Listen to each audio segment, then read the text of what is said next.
Hey gang, it's me, Logan Albright, and I've got for you tonight a Gothic romance. It's even got romance in the title. Isn't that exciting? Here we go.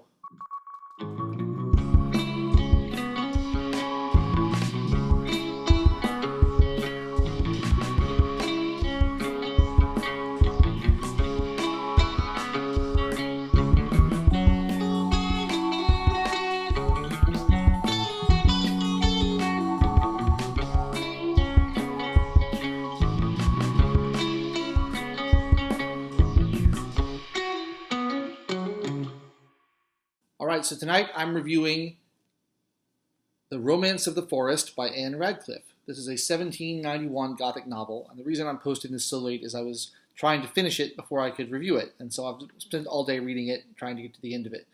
I've done some Gothic novels before, and it's a fascinating genre.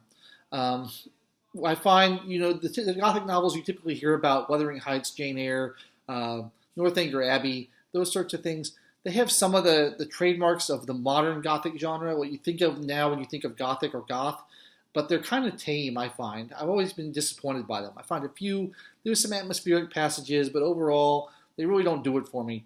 And so I was really pleased to read Ann Radcliffe. Her most famous book is called The Mysteries of Udolpho. I chose to read The Romance of the Forest instead because I like the forest. It's a romantic place, and I thought it sounded cool.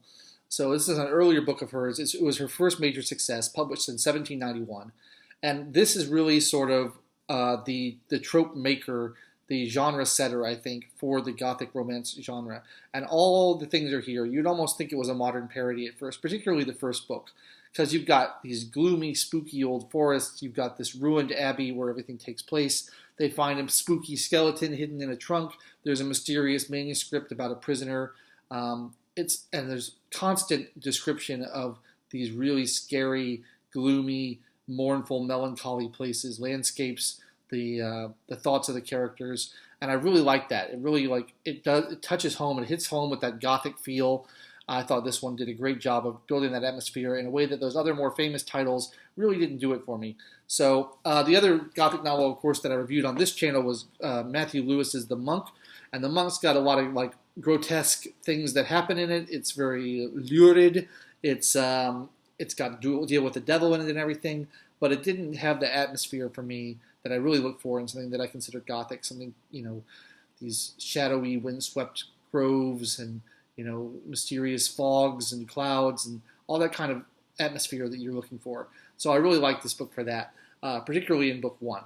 As it develops, it kind of turns into a classic 18th century sort of almost farce. There's a courtroom drama at the end. There's mistaken identity. There's long-lost relatives. All that kind of stuff you expect to see in one of these 18th century dramas. So it kind of lost my interest towards the end. But that opening bit that really establishes the Gothic mood, I thought was great and one of the best examples of the genre I've read. So I'd be interested to read other things from around the same time. There's a few books on my wish list from around this period that established the Gothic romance genre that I'd like to get into, but I thought this was a great example of it. One thing I want to say, this edition I have here is, I don't know if you can see, it's an Oxford World's Classic, and I really dislike these editions. I've had a couple of them on this channel. The thing about them is they're very inexpensive, and they publish a lot of really old, kind of obscure, hard-to-find stuff, but man, they're inexpensive for a reason. These are crummy editions. I really don't like reading them. I wish I had something better. So if you're out there, if you want to buy something like this that's really inexpensive and you don't have any cash, you have $5 to spend on a book, this will do. But really, if you want a book for your collection to keep, don't get an Oxford World's Classic. They just don't do it for me. I'm not happy with these editions at all. That being said, there are a lot of endnotes and a lot of commentary from the editors of this one, which is sort of interesting.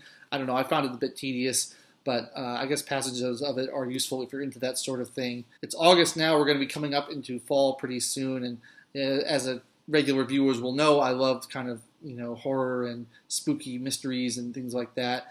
So I'll be reviewing a lot more of this kind of stuff. I think The Romance of the Forest actually has a lot of tropes in the modern mystery novel. It almost reminds me of the courtroom scene at the end. It almost reminds me of a sort of Agatha Christie thing. It's not developed to that extent. I always thought of Poe as inventing the mystery with his Murders in the Rue Morgue, but there's a lot of mystery elements in here. You can see the influence.